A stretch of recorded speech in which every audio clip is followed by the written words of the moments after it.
President Obama's lifting of the oil embargo, how's that affecting us today, Maury?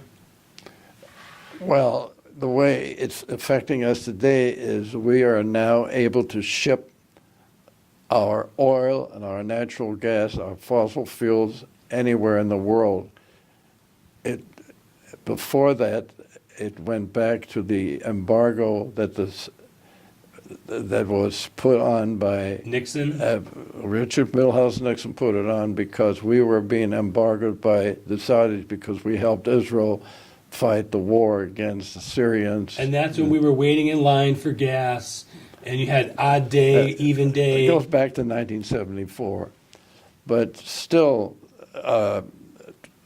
Obama did not want to lift it because that would be going against his hatred of fossil fuels.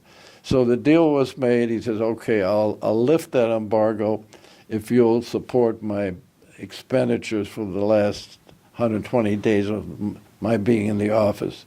So follow the money once again. He got what he wanted, and the oil and natural gas companies got what they wanted. And that opened the door to the type of exports that we're doing today that we never expected. And a lot of countries, even in Europe, that are on the pipelines with Russia, are willing to buy from the United States. So the last 45, 50 years, let's say 40, 45 years, Yeah. we've not been able to ship oil outside the country. Except for Canada. And they probably didn't need it. Well, no, they didn't have the sand oil that they have now. They needed it. That's why we shipped it to them.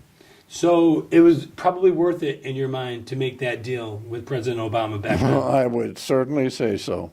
Based on what you were talking about earlier, that we're shipping, what, 2.5 million barrels a day? It's over 2.5 million barrels a day of and could go oil. up as far as, what, 5, 10 million barrels a day? We are capable today of producing as much as 15 million barrels. Of course, a lot of that goes for domestic use.